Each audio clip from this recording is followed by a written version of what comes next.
Thanks for coming to this drug session. Today I'm going to take you on a small tour of soap services, but I will not tell you more about this because you're going to figure out later on what we will be talking about. Yeah, I'm really happy to be here at Jug Arena. I love jugs. I visit a lot of jugs, and it's perfect just to connect with the community, local communities as well. It's my first time in Italy. Yeah, I hope you're going to enjoy it. So, the boring part, my name is Tom, Bujok, spelled like this. I work for Center Active AG in Bern, in Switzerland. You can find me on Twitter at Tom Bujok, or you can visit my blog or my website like refisio.org. Small advert.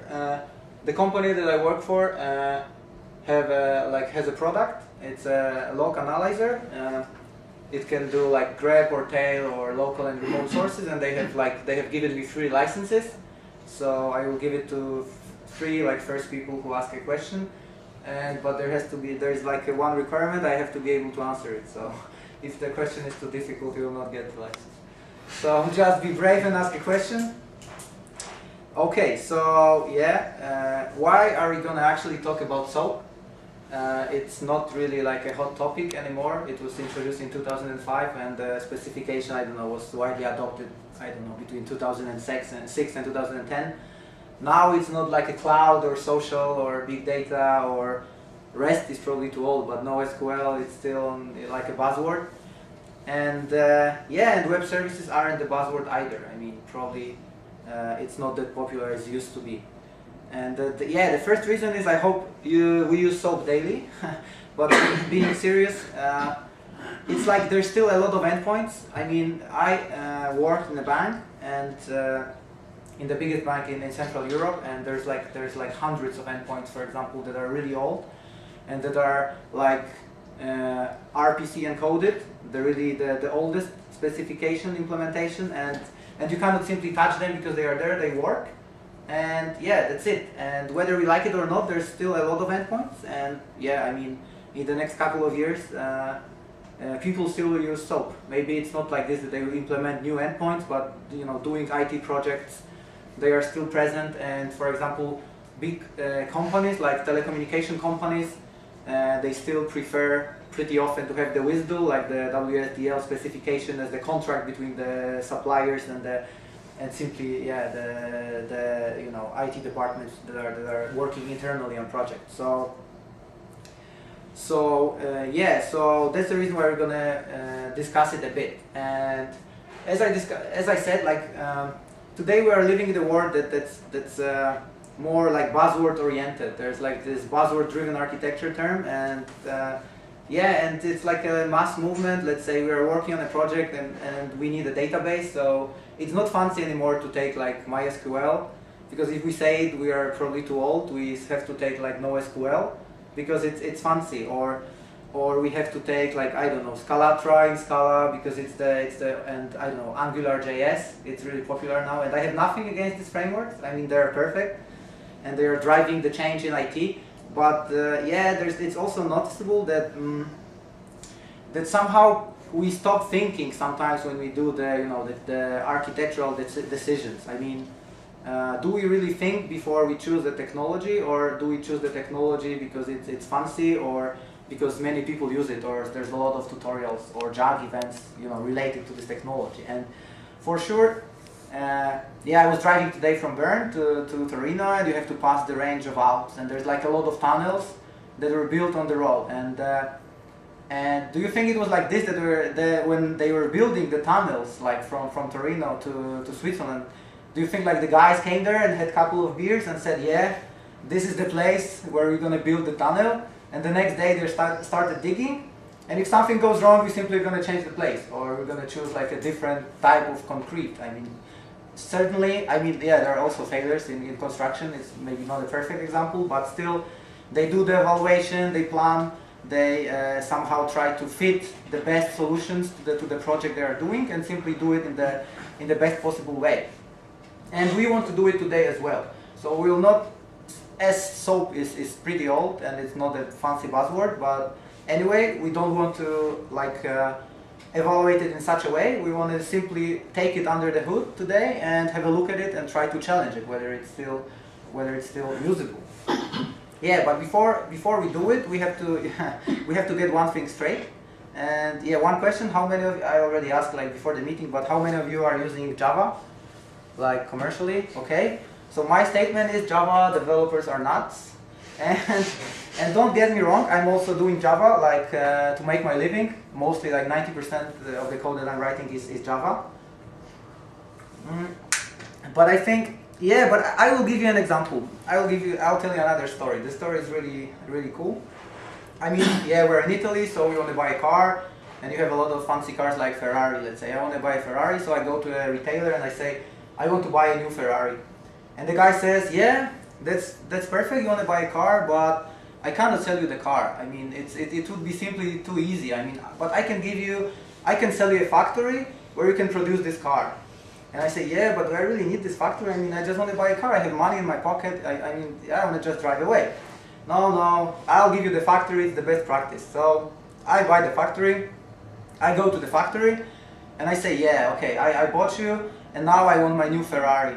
And they're saying, yeah, it's you're on the way. I mean, you have the factory, but we cannot simply produce the car. We can sell you a builder, like a builder who will build the car for you. And I'm like, what? I mean, I just want to buy a car, and I have a factory, and I'll have a factory and a builder. I mean, okay, so give me the builder. So I take the builder, and with the builder I have to discuss a lot of stuff, and at the end of the day I get the Ferrari, and I'm so bored that I really forgot that I wanted to buy the Ferrari, and I really don't have even joy, driving the Ferrari, because it was so tiring. So it may seem abstract, but look at this XML parsing example. It's let's say we have this XML snippet. It's really straightforward and easy. And let's say we want to, in Java, we want to parse it and fetch the symbols, like get the name of the symbols that are in the XML. So the output would be like the Citibank and the UBS bank, like 2 strings simply. And we want to do it in Java. So here's our Java code. First, we take document builder factory, and we get a new instance. Okay, then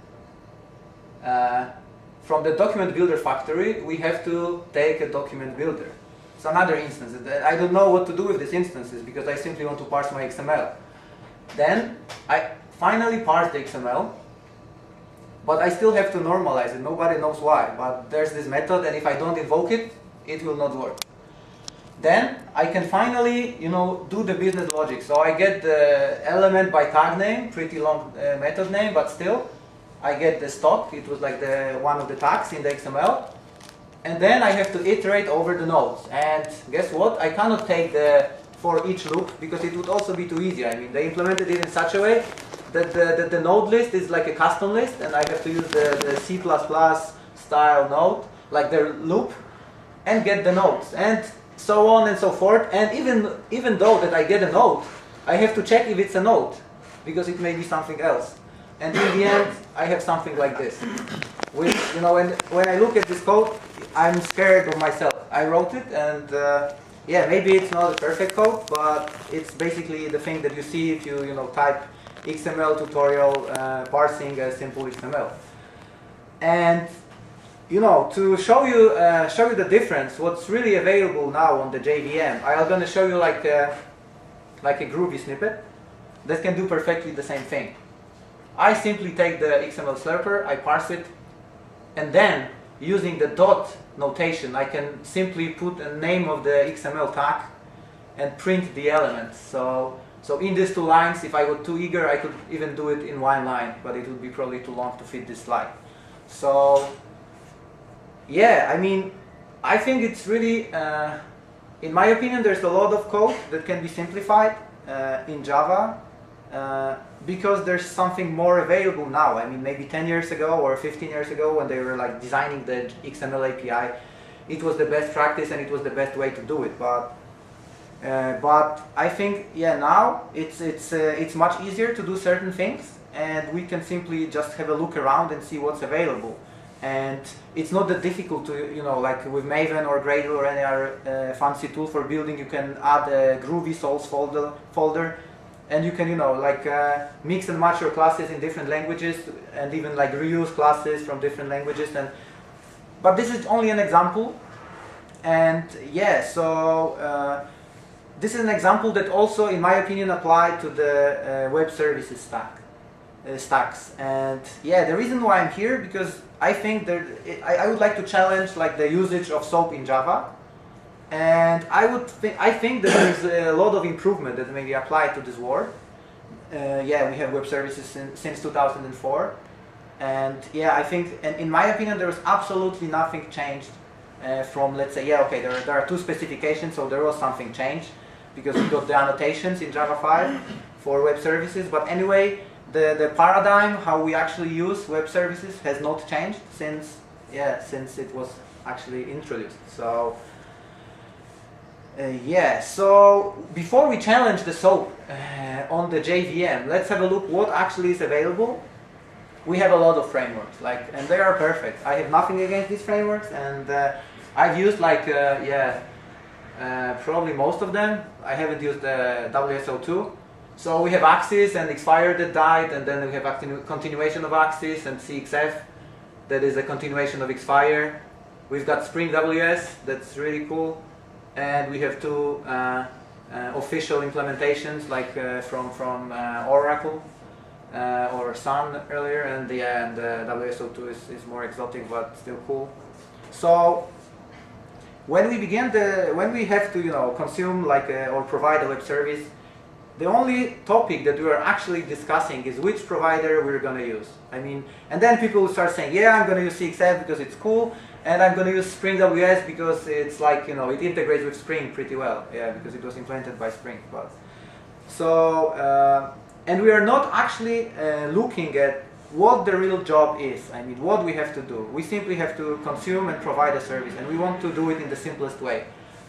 And when we discuss, these frameworks, and when we think which one we're going to use, there's no much difference because most of them work in the same way. We either generate classes. If we use the contract first approach, we have the WSDL, and we generate code, and we can, code like a provider, a consumer, or we can have our business domain, like our classes in Java 5, and then we use annotations. And with these annotations, we can annotate our code, and it's going to be like a SOAP client or SOAP server in an easy way. But then we have to compile the code, and then, for example, if it's a simple standalone application, we don't have to deploy. But most of the time, it's like a WAR or in Tomcat or like an EJB or something, and we have to deploy it and run it. So the whole process is really cumbersome. And the second discussion that we actually have to somehow conduct in our team is which approach we're going to use. I mentioned already the code first approach where we annotate, or the contract first. And there are wars, what's better, C++ or Java or Maven or Gradle. People will say one approach is better than the other. And this is like a code first approach when we have our a business code. Let's say we have a person service, and that returns like a person, where we when we give the UID, and we have the person as a domain class or simple domain class. It's really simple, and we simply add the annotations. I just removed a lot of them so that it's more visible. There will probably be a bit more, and yeah, and that's our web service. And people can discuss, is it really a clean code or not? Because some will say that if we reuse our domain model in our web service and send it back to the clients, we are tightly coupled with the clients, because then I change something in the person class and my web service changes, my contract changes. So they introduced like a data transfer object pattern or anti-pattern, where you take your person and you simply copy and paste it in your Eclipse or IntelliJ, and you put DTO at the end, and they are saying it's the best practice, because then whenever I send my object to the client, I'm sending the person DTO. And if I change this, I simply do the mapping from the person to the person DTO, meaning that I have like my whole structure. Hello. Sorry for being late. No problem. So, meaning that I simply have my a structure of my classes double. I mean, I have two structures because I have the DTOs, and then I have to deal with the problem how I map the DTO to the normal objects. Code first, as the best practices. Okay. One license to win now. Who can spot the method name? I will count the second. 1 second, 2, 3, 4. Okay, 5 seconds. Who said it? Okay, you won one retrospective log analysis license. But exactly, I mean, is this really Java code? I mean, it's and believe me, there was more of them. I just removed them for the sake of this presentation because they do not fit the slide. I mean, if you code the code first approach, it may really, it's actually, there's a funny joke that was, I've heard it at DevOps this year at the conference in Belgium, and a guy said there's the mostly implemented project management methodology is called OOPS, because you simply code everything, you just do your project, and at the end you say oops, and because it doesn't work. So this is the thing actually. If you code your web services like this, you're gonna say oops at the end or somewhere in the middle, because it's like you simply misspell one of the schemas or something like this, and then the contract changes. So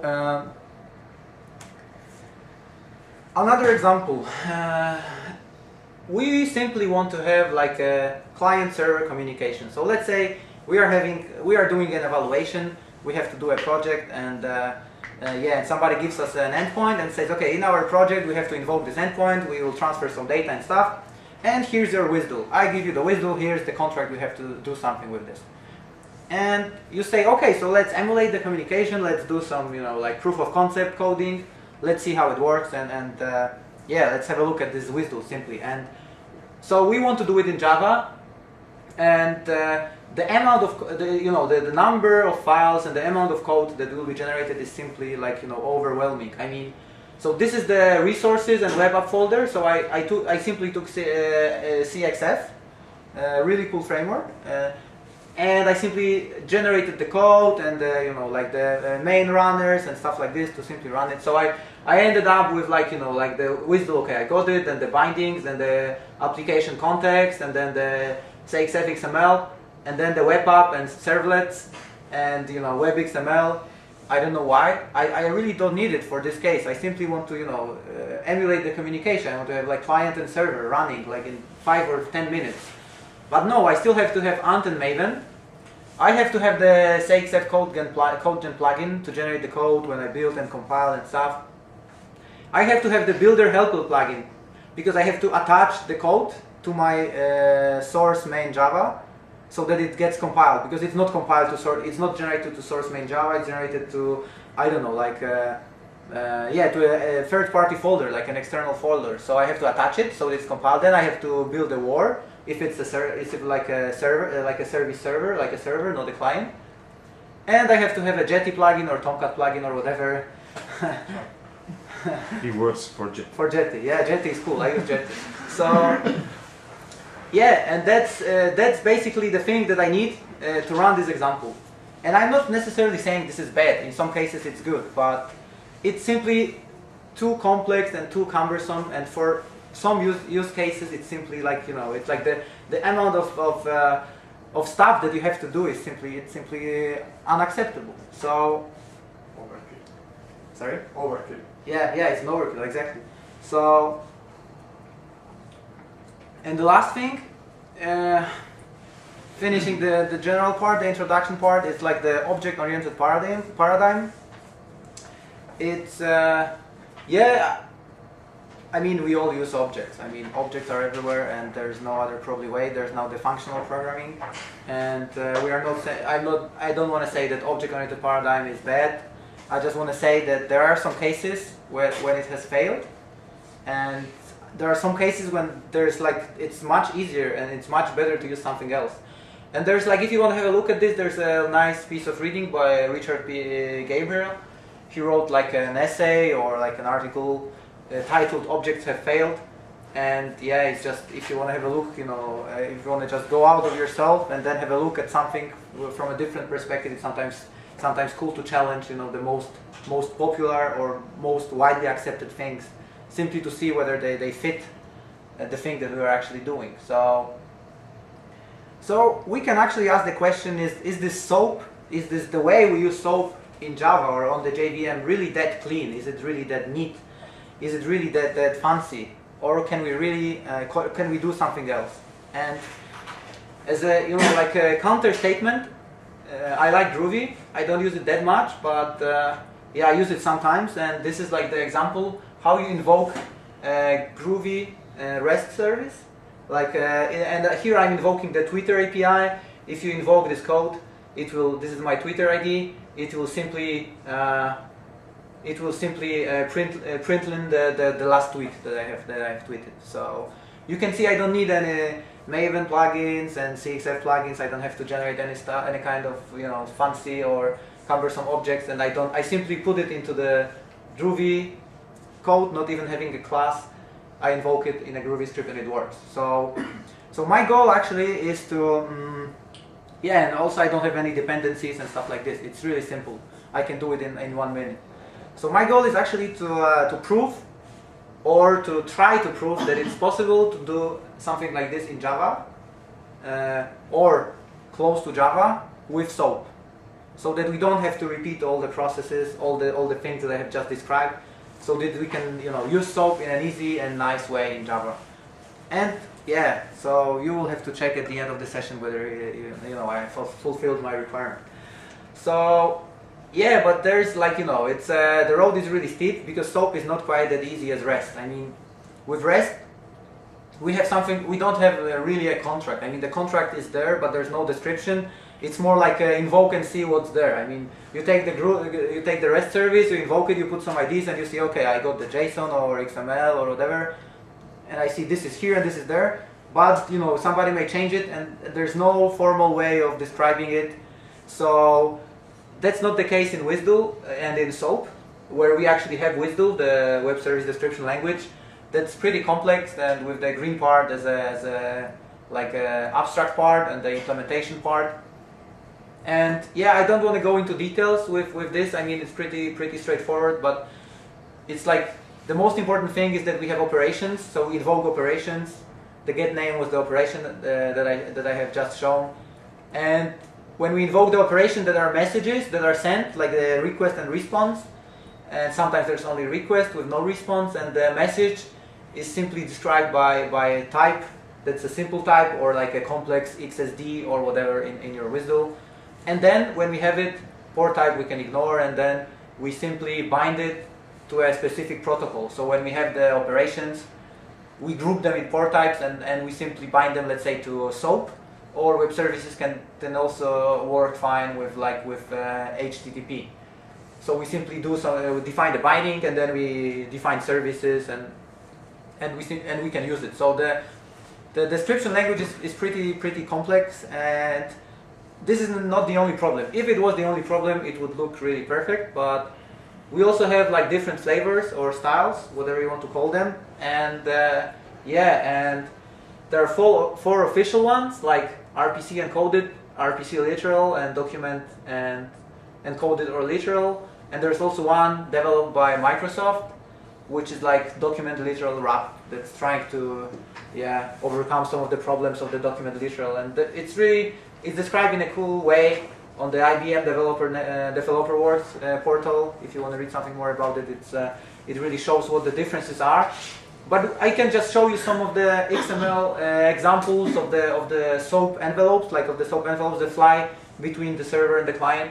When you use these flavors, so with RPC encoded, you simply have the method name encoded, and there are some different type encodings that are really painful. With, let's say, RPC literal, you have the method name, but you don't have the encodings.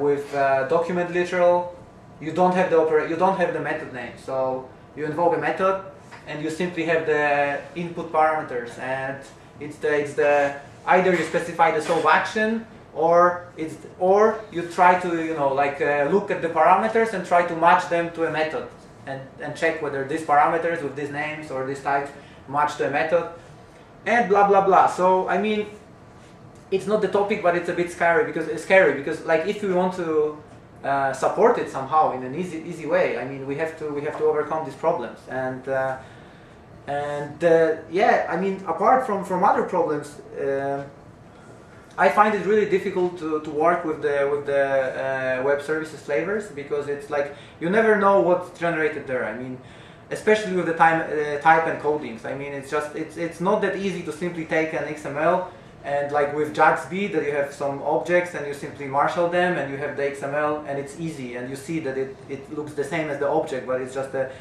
different notation, like an XML notation. And with this, it's like, you know, you see the SOAP envelope and you think, okay, that's the RPC encoded array that looks like, you know, that has 10 lines and then different type encoding. So it's complex. But there is hope, because I want to show you the SOAP WS project. It's the project it's an open source project that I worked on. It's like a lightweight XML-oriented SOAP stack, which means that you can basically do fully functional SOAP communication, client-server stuff, and you don't need any stubs, you don't need any code generation, and it's simply like a lightweight thing, and it's based on Spring WS. And it's not only because I like Spring, and I think that this is really like a perfect implementation of web services, but also because when I was implementing this stack, it's like I didn't want to code any SOAP code, or like, you know, the communication and the layers of communication and stuff like this. I simply wanted to do something on the top of the existing SOAP frameworks, because I think they are really cool. But there's something missing, in my opinion. So I wanted to put a layer on the top of the existing frameworks, and I found it really easy to do it with Spring WS, because it's really modular. And with Spring, for example, when you define one bean or override one bean in the context XML, it's easy to plug into a specific invocation phase of some. Yeah, if you have like objects that invoke each other, they have dependency injected, and if you inject your dependency instead than the standard one from Spring WS, you simply plug in and you can handle the communication. So somehow hijack the session. So now I want to show you how SOAP WS tries to deal with these problems. First is the message generation. As I said, it's really complex, but let's have a look. I mean, so the first thing, whenever we have to generate a message, we need a WSDL, and we need to somehow parse the WSDL. So we have to know what's there in the WSDL, what kind of operation bindings and stuff we have there. So with SOAP WS, we take the WSDL parser and we simply parse the URL. It can be a local file or a HTTP file, doesn't matter. We parse it. Then, in order to build message, as we are discussing the message generation, we have to create an instance of an object called SOAP Builder.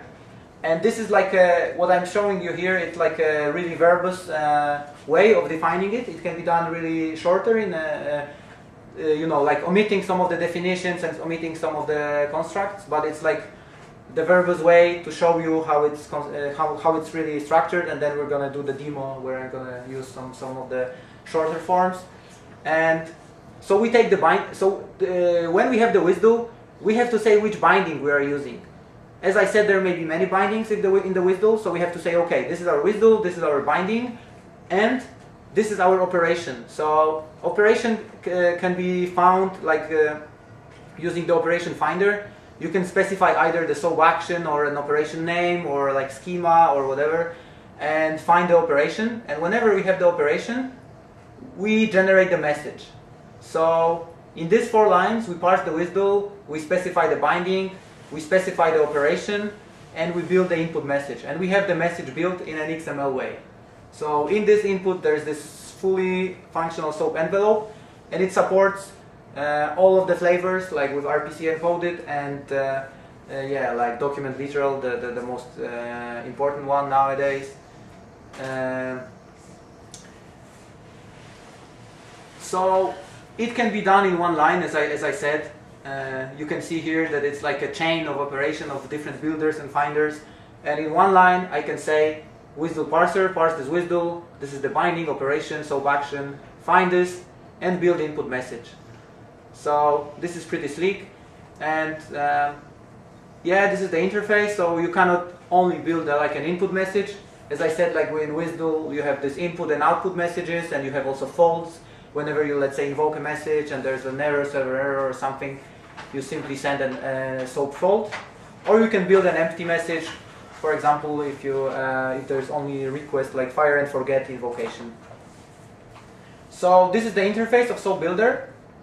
Now I want to show you like how you can actually customize the generation of the message. Because let's say, okay, we have in the previous example we have built the message, we have the XML, but what was actually built there, we do not know. I mean, we know it's compliant with the WSDL, but there are some different like things that you can pass to the SOAP Builder, so that the messages that are generated are customized. Not in terms of the content, of the business content that you want to put there, but in terms of the WSDL constructs and just the things that we have in WSDL. So you can always build headers. Sometimes you want to omit headers, so you just simply set it to false. You can, for example, build optional fields. In WSDL, there's two kind of fields. There are like the mandatory fields and the optional fields, and here you can say whether you want to build optional fields. Here you can generate, this is really cool because you can say, I want to generate example content.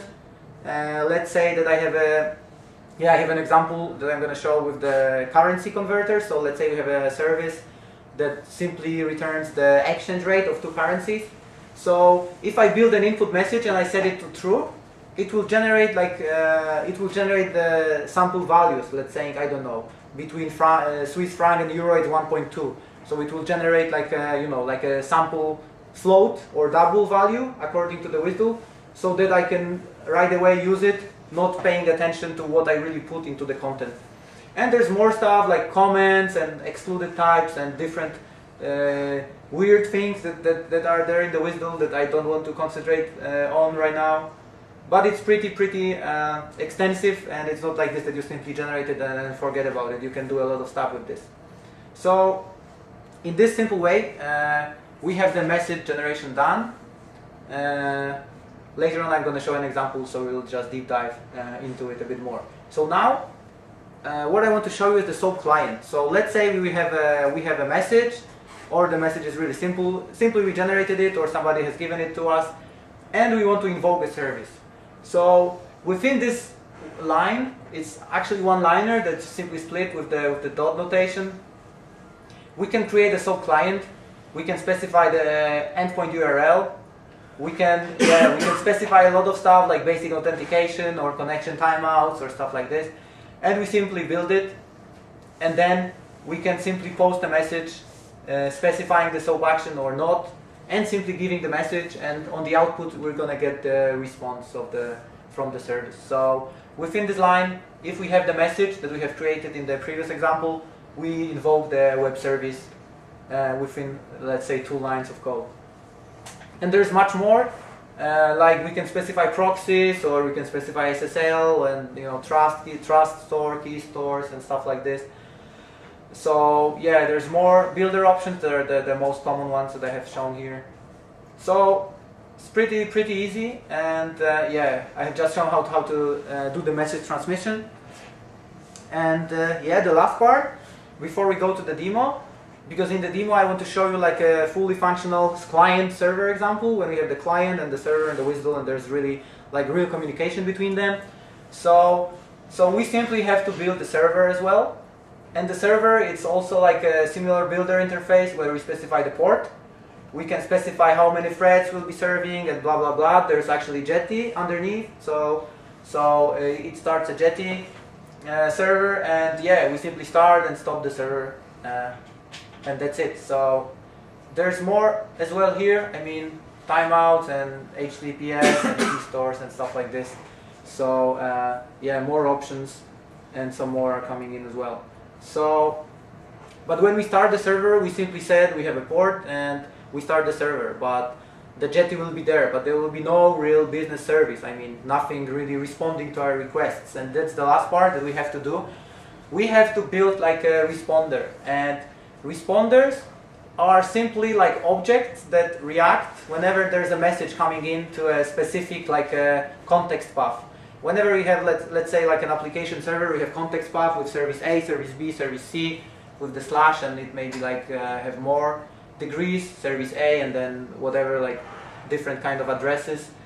And within the server that we have built in the previous slide, we simply register responder under a context path, saying that under context path Torino we have this responder with this WSDL.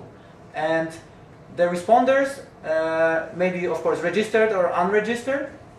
And the beauty of it is that it can be done in runtime. So I don't have to start and stop the server. I don't even have to restart the SOAP server, like the object. I simply do it in runtime. So I simply take the responder and register it. And the interface is like really simple. There's an object called SOAP message, and the responder, we can implement it ourselves, simply saying, okay, this is my responder, and whenever I get a request, I can do blah, blah, blah. This is pretty simple, and it may look like useful, but it's not, because, you know, it's like we don't know what's there. I mean, whether the message is validated, whether the message is compliant with our schema, or what operation am I actually invoking. That's the reason why there's like an abstract responder implemented that actually implements the request responder interface that may be used like really in generic cases, but in most of the cases, the abstract responder is the way to go, as it really does all the hard work for you to validate the input and output, and to check what operation is really invoked. So that whenever I build, like whenever we have seen in the message generation example, that in order to build a message, I need to know like what operation I'm actually invoking, for what operation I want to build the message. So the responder can give it to me because it tells me what was the message on the input and which operation is being invoked. So then we are safe, because what I can do, in the responder, I can say, builder, build me output message for this operation. Then I can tweak the response, putting some values or whatever, and I simply return the message, so the output. So in this way, I simply handle the invocation of a service. And that's actually the way how the apps there's something called autoresponder, and an autoresponder is simply like an automatic responder that whenever I have a WSDL, I can say autoresponder under path X, and whenever I invoke the service under path X, it will simply generate automatic output, giving some sample values, but the values that are compliant with with the schema. Like, I don't know if you have played with SOAP UI. It's like a tool for doing some web services, like, I don't know, tests or invoking or even generating servers. It's the same thing. You simply say this is my service and simply provide some kind of a stub of this service that will provide messages to the clients. Okay, I mean, this is how SOAP UI looks like, and now I'm going to go to the demo part, and I will show you how it's really working practically. If the Murphy's law is not working, it's going to work. If not, I'm sorry, but we're going to see. Okie dokie, so now we have to bridge the screens, and we have to record. Yeah, we have to ignore this update, and we have to turn on mirroring. So this is IntelliJ IDEA, and we're gonna do some quick time player recording. Not this one, not this one. We're gonna screen record. Yes, we're gonna this screen. Okay. So in this example, I would like to show you some server to client communication.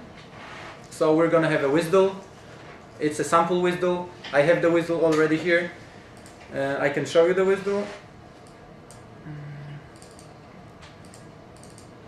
It's like a currency converter that I was mentioning. It's pretty complex, but the most important thing is that there's an operation called conversion rate in the binding called currency converter SOAP. And this method we'll simply try to provide. So we'll take the WSDL and we'll provide like a server that will provide this method.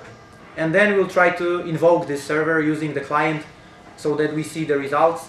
And then we'll try to do some more groovy magic on the top of it. So basically the code, it will be 90% Java code. One snippet will be groovy. but this is like a Groovy script, so that I don't have to have a class and main method and stuff like this. It's easier just to follow, and for you as well and for me to write it. So first we can generate some imports so that we don't have to deal with them anymore. And since it's a Groovy script, we'll simply provide like exit 0 at the end, so that it's not IntelliJ is not complaining, and we're gonna check whether it works. Torino, hello world, and let's see if it works. Okay, here's the output, and it returns 0. So now we can start our coding. So the first thing that I have here is like I have some live templates so that I don't have to type everything, and you don't have to watch my poor typing. But some of the code is already pre-generated. So here's our WSDL, and we simply need like a URL of this file. So we use like a resource util. It's also implemented in SOAP WS, like a utility class that can load resources like in Spring. There's similar one in Spring, but to do it you don't need Spring, and it works like within container and like in standalone mode as well. And what we need, as I said at the beginning, we need like a WSDL parser. So we parse the WSDL simply. We say WSDL parser, parse our URL, and there's parse the WSDL that's under this URL. And what it's going to do is simply it will download the WSDL if it's a local file, no matter whether it's like an HTTP file as well. And it will simply parse it, and we can then play with it. And in order to build the SOAP builder, we need to specify which binding we're going to use. And normally when you work on such stuff, you know which binding you are using, because it's your WSDL or you got the WSDL, you had a look at this. But now, for hacking around, I have a cool method called print binding, so that we can actually see what kind of bindings we have in the WSDL, not looking into the WSDL.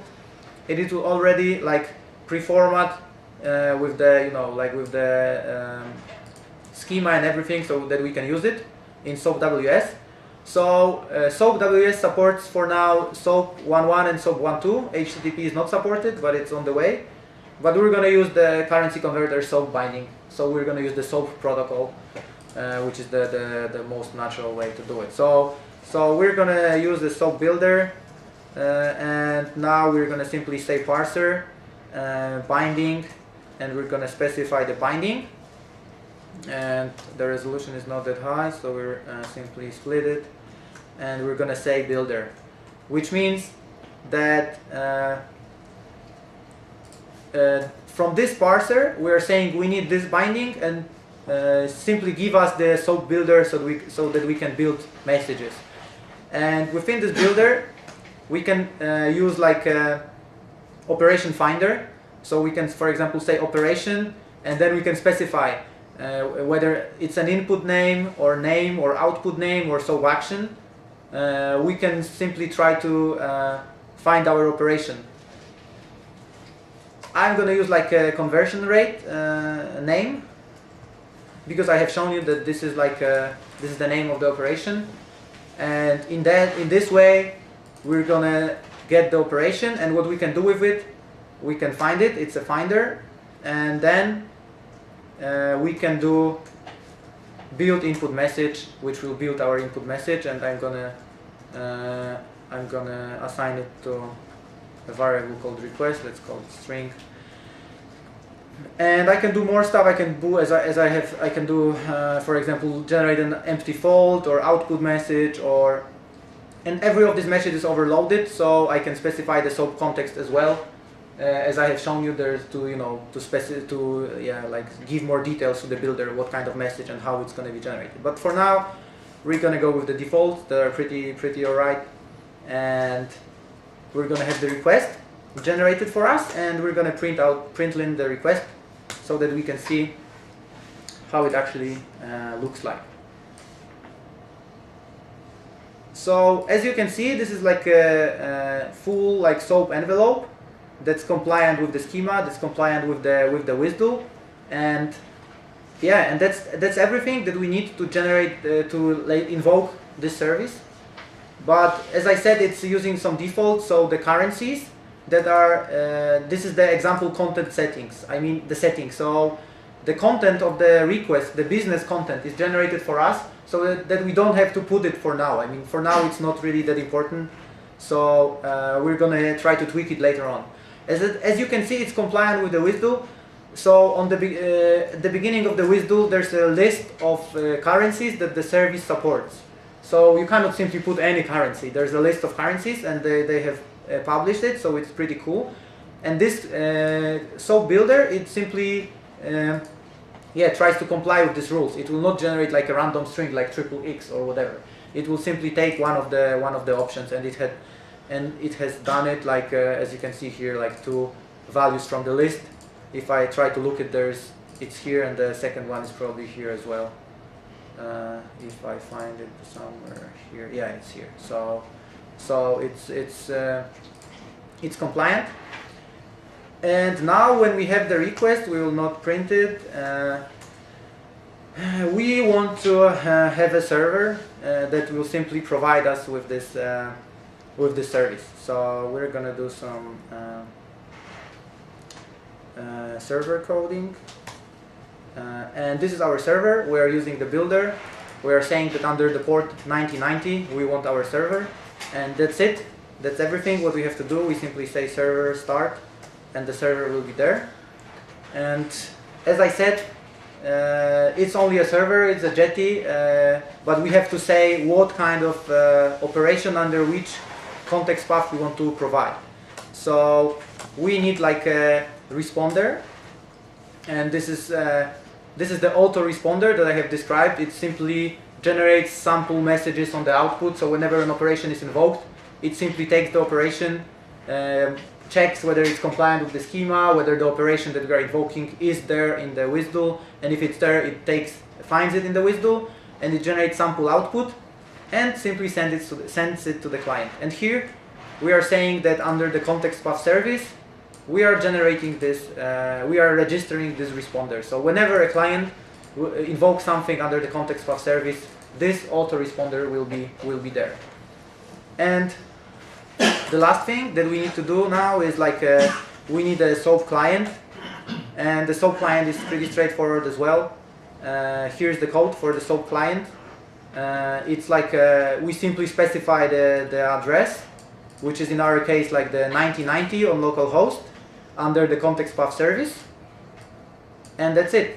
And the last thing, we simply have to say client post, send the message, the request message, and we simply are gonna assign the response to a variable so that we can print line the response. And yeah, and I hope it's gonna work.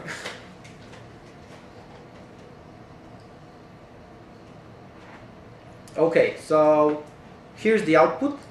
The request that I have shown before was sent to the server, and the server that we have just registered provided us like with a response, and the response is like a sample float, which is like the currency conversion rate between the 2 currencies that we have given in the input. But this is pretty cool. But and this is all Java.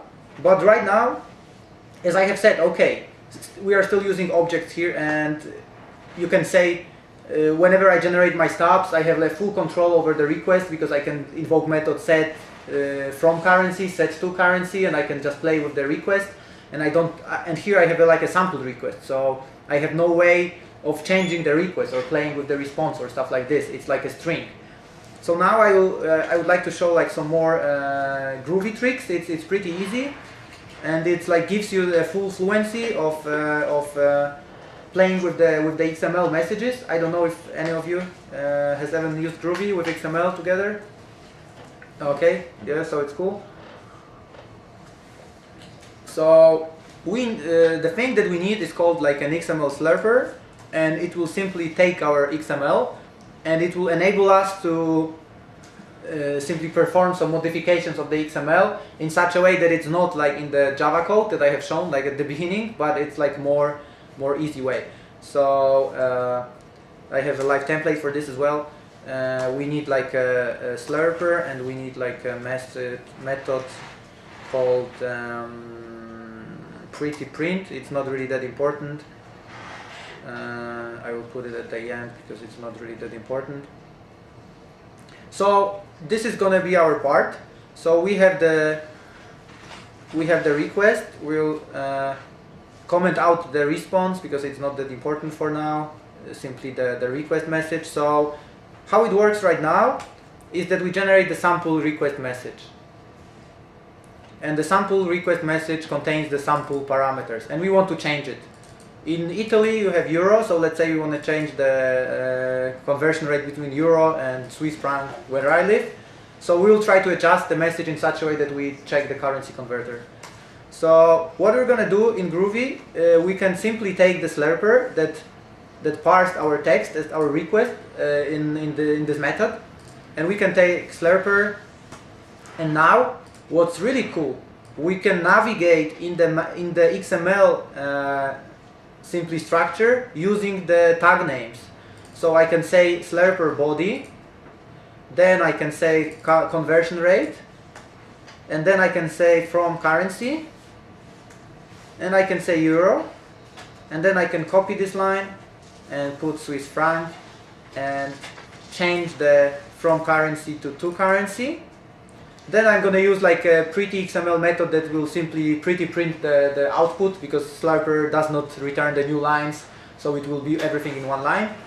And what I'm going to do now is I'm going to printlen the request one more time, so that we can see that the message has actually changed. So I'll run the example, and if it works, we're going to see two messages exactly. So the first message is the sample message with the random values, and as we can see, the second message is here, and the structure of the document, body, conversion rate from currency has been changed, and we have euro and Swiss franc. So within these 4 lines you can actually play with an XML document and change the tags, and it's not really cumbersome. I don't need like builders and factories and stuff like this. But it's groovy. You can also implement it in Java in a, let's say, not that short way, but also like a bit shorter than the standard one.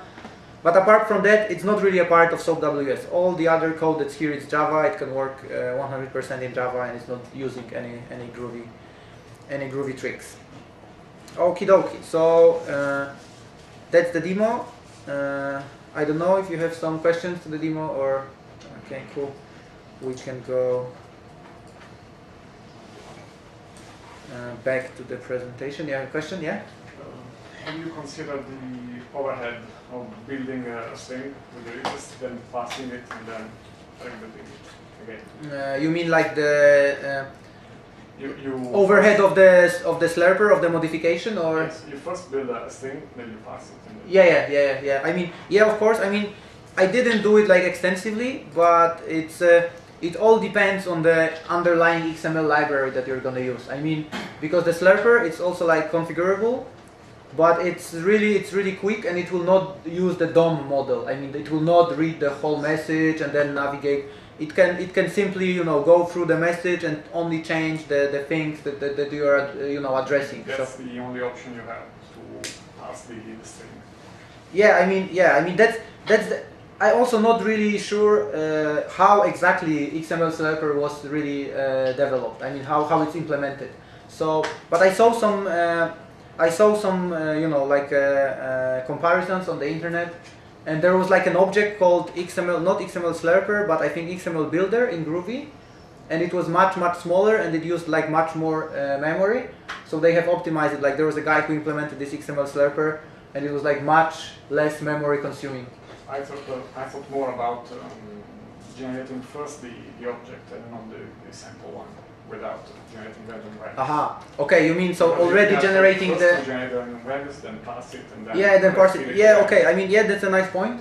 That would maybe that would work even better, because then you, let's say, you could provide these parameters to the SOAP builder, so that it already builds the message with there is something called multi-values, so that you can specify like custom values for custom XML like WSDL simply parameters, and you can use it with the builder. But yeah, it's a bit more complex, and it's like what I want to say. I mean.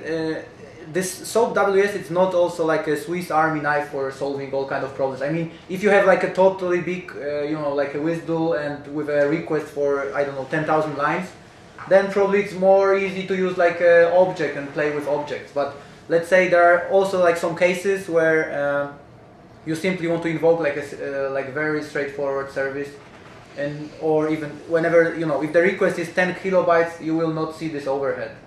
Because you are not invoking probably 10 millions of operations every second. Yeah. I've seen WSDLs of 3 or 4 megabytes. Yeah, exactly. Then in this case, it's probably, it may be easier if you see like performance like deterioration. Then it may be easier to use like a standard model. I mean, it's not always like this that it will be better in all the cases. It's simply like you have to check and evaluate the thing that I was saying. If it works better for you, use this. If the standard model works better for you, then use the standard model. But regarding the performance, yeah, I haven't seen any really like complaints about this. Not even in SOAP WS, but I mean. Well, most of the time it's I/O. Yeah. Time. Yeah, exactly. Acceptable. Exactly. Okay. Some other questions? No. Okay. So we have to now turn off the mirroring.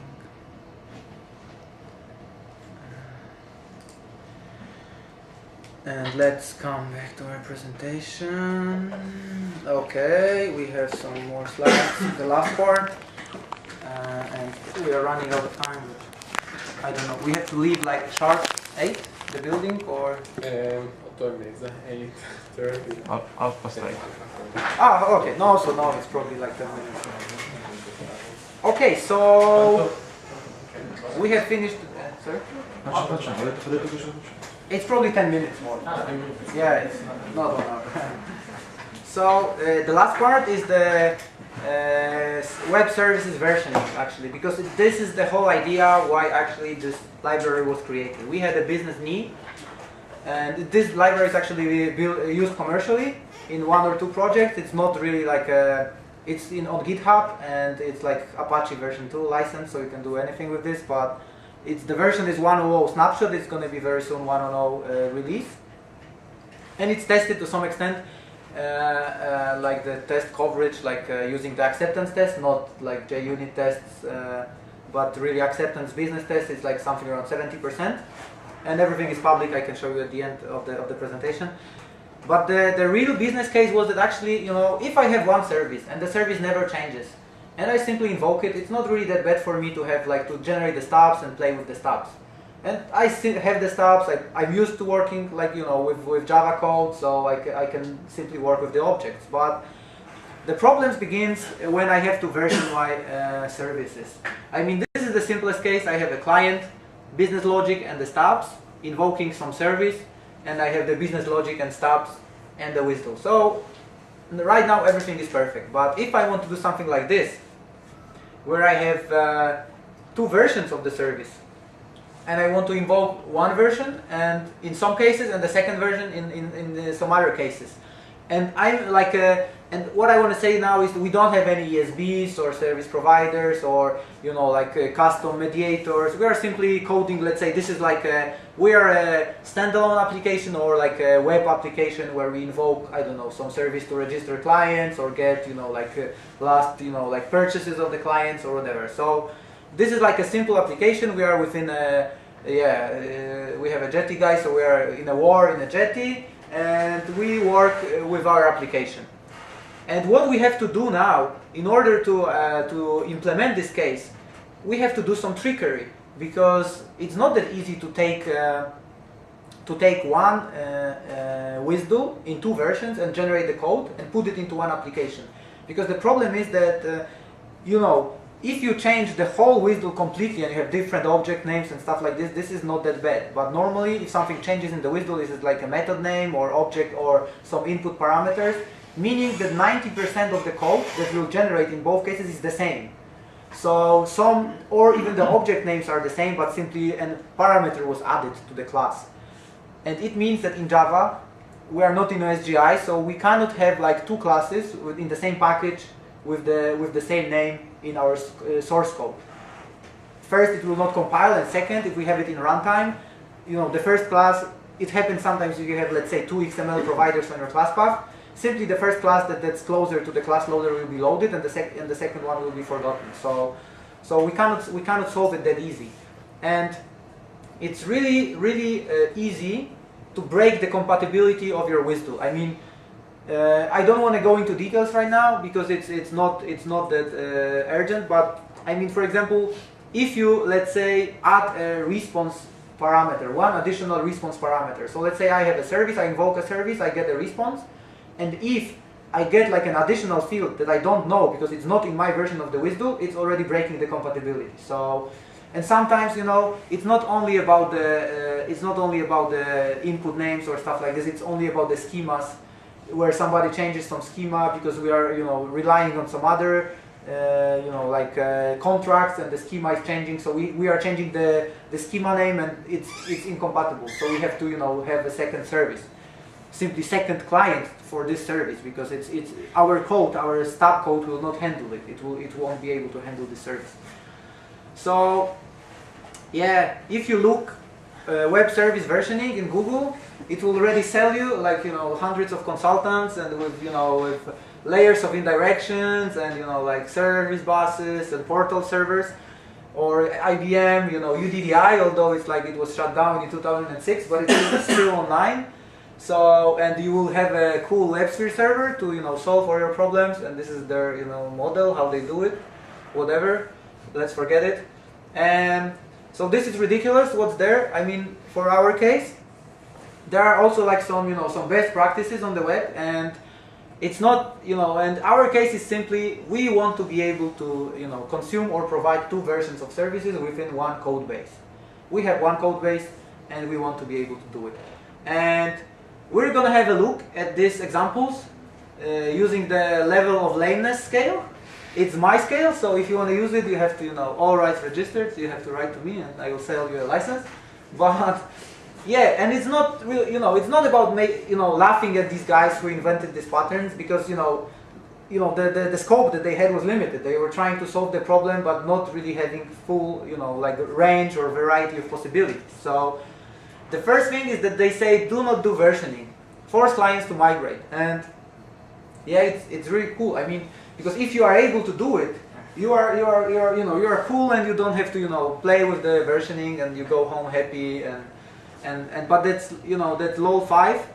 Yeah, by the way, 5 is like the maximum. So because in normal business it's almost impossible to achieve it. So for example, we had like a case where like the business process was running 6 months because it was like a vindication. So they were checking like credit liability of a person who took a loan, and it's like every month they check salary, they check whether they pay the bills and stuff. So the process takes 6 months, and they spawn like I don't know 100 every day, and for example, and they change something every second week in the service. So every second week the process engine had to invoke like a different service. So they had like 20 versions of the same service, let's say in 6 months. So in this case, it was absolutely impossible, to scale it in a normal way. So yeah, we couldn't also force them to migrate. So yeah, there's a second cool idea. When you generate your code, simply create a second package and copy all the classes to this different package. It will work. It will compile. That's like high five. But then, if your code is working on your business logic, let's say person and credit liability object, it will not recognize the second object from the package. So either you do some translation between these two structures, or you copy and paste your business logic as well, and you have everything in two packages, simply meaning you have two applications in different package structures. So yeah, okay, I just put 4. It's not that bad, but it will work at least. But yeah, the third idea is different artifacts. So yeah, it's more clean because we don't have everything like in one package or two different packages, but we have two applications, and we our conscience is clean because it's in two different SVN branches or two different projects. So it doesn't matter that the application is 99%. But you know, when we run the sonar on it, it's like, you know, no duplication because it doesn't know about the second project. But when we change something, you have to remember to change in both places. So yeah, we have to, you know, be optimistic, free lanes, free llamas. And yeah, this is like probably the coolest idea when our, you know, when we do not have any, you know, like sophisticated mechanism. This is like a mediator pattern, and this is pretty cool because in the previous example, when we have like different artifacts, if we have like 5 versions of one service, we would have to have 5 artifacts. And let's say we are consuming 2 services. In our case, we're consuming around 10, and the different versions of any of them could, like the version could change. So you can multiply 5, let's say 5 services multiplied by 2 versions is already 20. 2 it's 10, but then you have 4 additional, and it's already like 40. So it does not scale. I mean, if you have two versions, it would probably scale, but if you have 40, it will not work. So this is really cool because at least so it works like this, that whenever I have 2 versions, I have a mediator. So for my client that's invoking it, it can either invoke the old version directly, or if something changes, it invokes the mediator, so it mediates for him. So for the client, you know, you don't see the change. It's not always possible because sometimes the client has to know that they have to send, let's say, additional parameter. But if it's only about schemas and some, you know, like different small changes, it will work. And this is not that bad because, like, for example, if I want to add another service, I simply change the mediator. So I don't have like, number of artifacts like growing exponentially when you look at the number of service and the number of combinations that you can have like with different versions. So this is not that bad. It's mediation by hand, and this is basically what ESBs are doing for you if you're in a more like, you know, like enterprise environment. So yeah, this is only one lane because, like, you know, looking at the, you know, at the mechanism possibilities that we had, solving it like this, it's probably it's not the root of all evil, but it's not perfect either. Yeah, and to sum up, I would like to show you how you can do versioning with SoapWS. Because you don't have any stubs in SoapWS, you don't have the runtime problem. I mean, the only thing that you have to do is you have to handle the, you know, the communication yourself. I mean, the message generation and stuff like this. So with how it works in SoapWS now, it's like we have business logic. So we have the SOAP builder, and then we have the SOAP server. SOAP builder is building the messages. They may be empty or with sample context. And this is the area that you can actually, where you can hook in and play with it. So whenever you are providing a service, you can, for example, have 2 different builders, and that will use 2 different supplementation methods. So it's actually unlimited. And for example, if you have, let's say, this mediation, like this implementation that you have this conversion rate message, and you put like the currencies, you can store it. Sorry, this is like supplemented. Wait a second. Yeah, so I want to show you code now. So whenever you have this supplementation done in XML, you do it in, let's say, in Groovy. You can do it in the Groovy Slarper, as I have shown in the example earlier. And with this supplementation, you can achieve the result of you know, transforming the message. And it may be, for example, in this case, stored in a DB on a file as a Groovy script. So for example, whenever I want to invoke the service, I check the version which is invoked, and then I simply invoke the different supplementation mechanism. It may be either a file or I don't know, a DB, or you can even store it.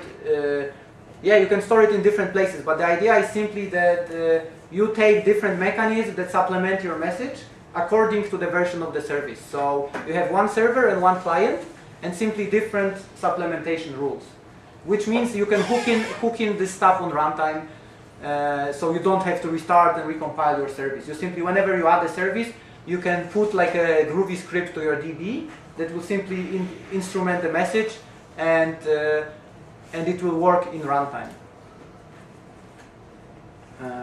Yeah, so this is basically the idea. I don't know if you have any questions to this idea. Yeah, so if you go back one slide. Yeah. So here if I have to change the method name from currency to just from, then I can do this change using this Groovy script. Yeah, I mean, because this, there are different possibilities, but I mean, you can store this whole code, let's say either this Slarper or even this code. You can store it in a DB as a Groovy script. And here you can say Groovy engine invoke script number 1, and the script is in your DB, let's say in the table supplementation rules, and you simply do a select.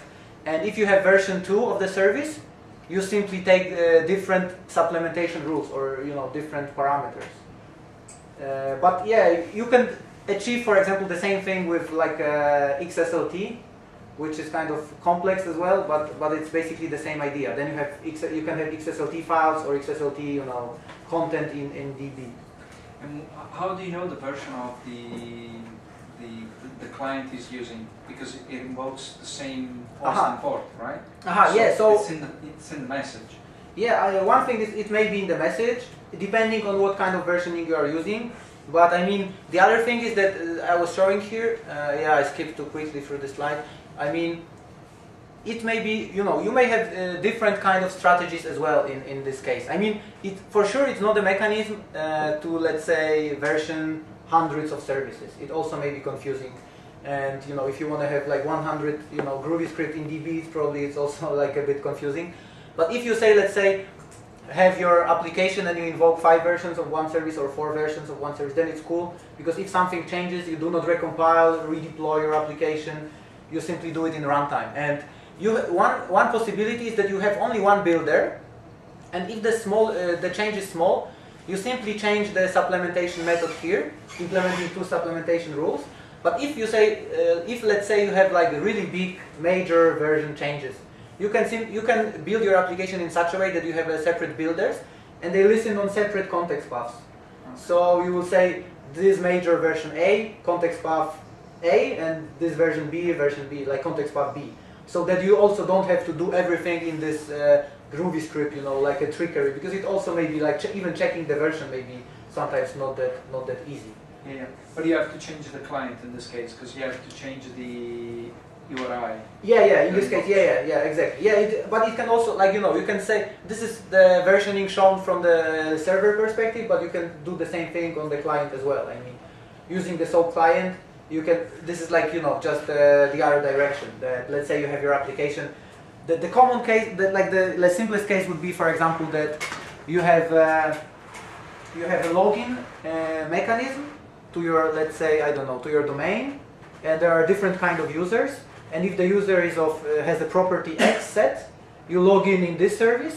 And if, let's say, the user has the property Y, you log into a second version because it's like a priority client or whatever. And this priority client version has changed because they have some extra features. And in this case, let's say you have only 2 or 3 versions in an application.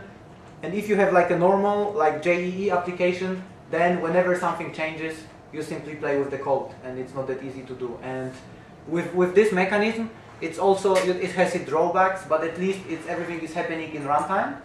And at least if I want to change something, I don't have like the growth of my code base.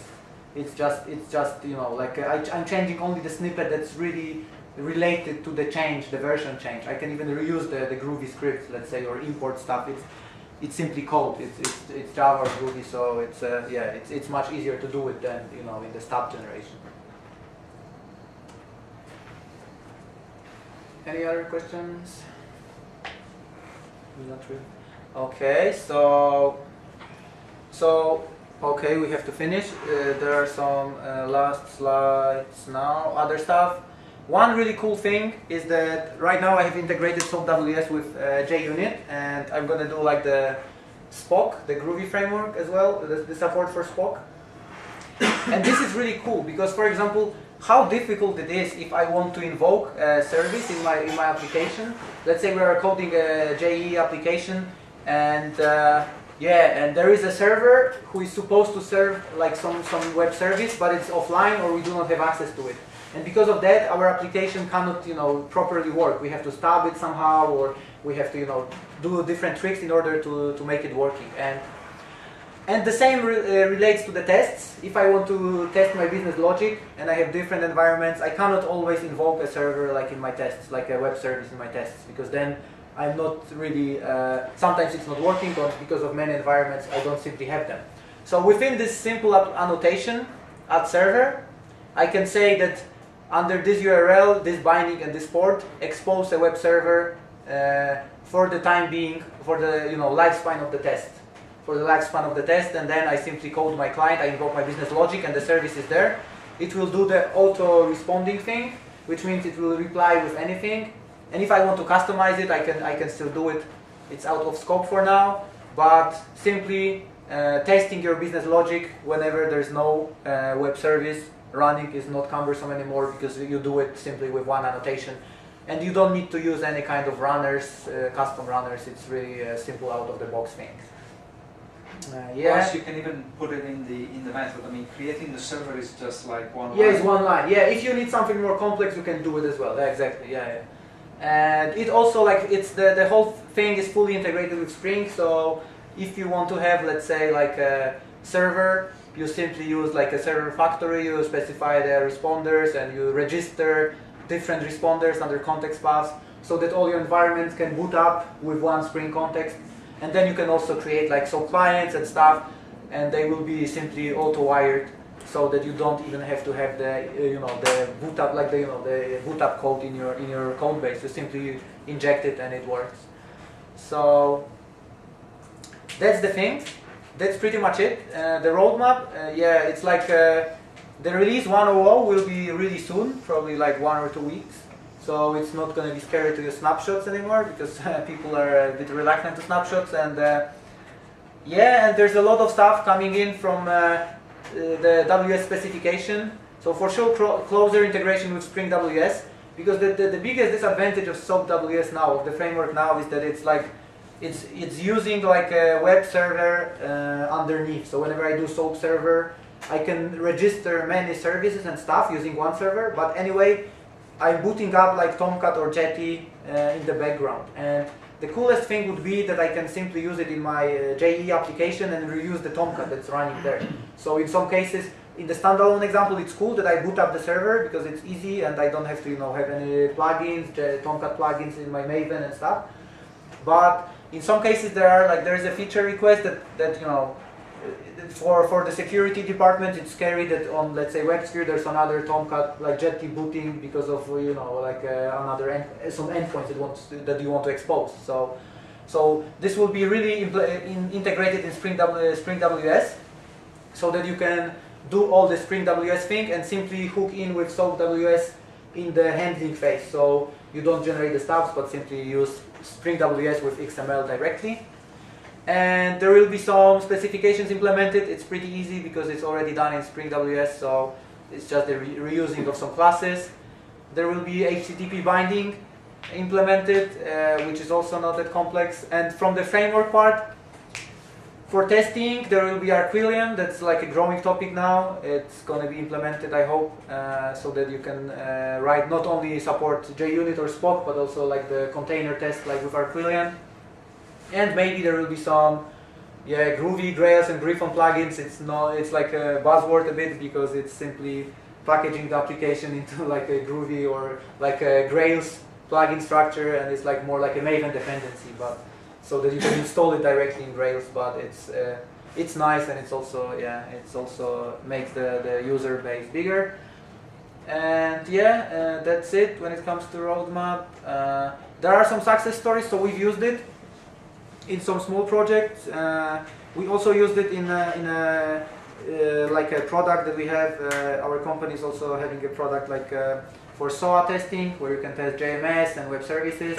And it was really essential then that whenever we, let's say, when you have to expose 10 different versions or even 10 different services, you don't have to generate code for this in the background, because then and load it, it's not scalable. So everything is done in XML. And there are some guys like in Canada, in the States, using it commercially, and it was tested. They supported it a bit, like sent some patches as well with the biggest bugs, and it's pretty much stable now. So I hope to release the stable version pretty soon. And I don't know if you have some questions, like how many questions did we have? You have a license, you have a license, we still have one license, so if you ask guys one question that I can answer, you can get a license worth $215 US. Have you thought about migration? Uh-huh. Existing projects using SOAP? Maybe a guy can say, I can save a lot of code using this thing. Yeah. How can I mix this code into an existing project? Yeah, I mean, it's pretty easy because yeah, I mean, if you use web services, it's you have the stubs already generated for sure. So the stubs, they are like the you know, like the interface, like the layer that you are using in your business logic. So you can yeah, I mean, it will be a bit of change because this is not providing you with any interfaces. I mean, like, you know, yeah. So you would have to simply change all the places where you use the stubs. Or you can do some kind of like a mediation or proxy first, that you have your interface, you implement it, and the implementation is provided by SOAP WS. So that, you know, whenever something changes, you simply change this one implementation file, not all of them. But yeah, I mean, changing, I mean, it may be a bit difficult. I mean, it's more if you, it depends how big your use case is, but I would say it's, you have to always think and evaluate if it's really reasonable. Until now, you used it in brand new projects. Yeah, in brand new, yeah. It was easier simply. Yeah, and I also hate the stubs generation. So. Yeah. Okay, any other questions? Free licenses given, so this one is for free, unfortunately. So just for me that I came in late, what is the model? You're talking about the licenses? How does it work? Because you say the project is open source. No, this one, not this one. I will show you. No, it's our project is open source, but not this one. The company that I work for, they have a product called Retrospective Log Analyzer. It's like for SSH, grabbing and tailing, and localhost grabbing and tailing, supporting different stuff like column split, line split, like, you know, filters and stuff. It's pretty useful if you have remote servers and you have to connect to them. And they have given me like free licenses for people, you know, asking questions. So I just simply have to note down your. Anybody else ask questions? I don't remember, but yeah, at least you three guys get free license. You can simply then send. You'll get the license key next week probably. Yeah, but the project, it's I don't know if we have internet here. Probably not.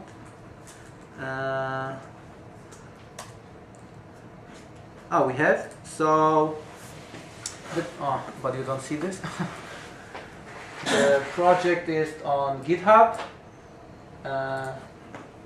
Yeah, you can simply play with this, hack around, and there's also like the full project path is like project revision, and then if you go to SOAP WS, there's a website with a manual as well. Everything is pretty well documented with examples as well. There's a lot of examples in the example folder, so you can simply like check them out and play a bit. And thanks to CloudBees, like cloud provider, I have a Jenkins where it's built every time when I commit something to GitHub. And the Clover license is also, you know, checking some, you know, like test coverage. So it's around 60% right now, and it's gonna be released soon. So yeah, if you wanna use it, it's also in my there's a refisio.org Maven repository, so you can simply define it as a dependency, and it's described on the website, and yeah, you can right away start using it. How many maintenance? So the history of it is like it was developed in our company, and I was mainly the developer of this. Now I have some guys who send some patches, but they are not committers yet. They simply send some. Main guy. Yeah. So I'm basically the main guy, but it's the history is like this. The number of lines that I have really wrote for this project, it's really like, it's not much. It's not many lines. It's like, because I reused like Spring WS, and I reused like, for the message generation, I took the SOAP UI code, because SOAP UI is like, it's open source. It simply has a slightly different license. I don't remember now. But that's the reason that the whole history is described on the website. It's like this, that so the message generation is done by SOAP UI code, and the whole SOAP thing is done by Spring WS. So I simply created some layer on the top to have the client and server, and to have nice builders, and also to integrate the Spring and JUnit things, and yeah, to start the Jetty in the background.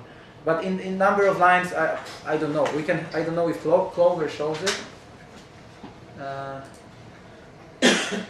Yeah, it's saying now the whole project 10,000, but it's probably less because there's a lot of tests as well. So I would say probably if you divide by 2, it's probably 5,000 lines. So it's really not much. And that was also my goal. Simply reuse as much as possible, not to support code that I write. So yeah, but if you are interested in joining the development and stuff, the roadmap is pretty big, and I'm really open to cooperate with anybody. Did you use the Jetty client for the SOAP client, or use some? For URL? SOAP client, I used simply HTTP client. I don't even use the HTTP client from Commons. I use simply the URL. The thing that's in Java. And for server, for server there's Jetty. Yeah, there's Jetty really booted like in XML context, like in Spring context. So it's booting up a context, and yeah.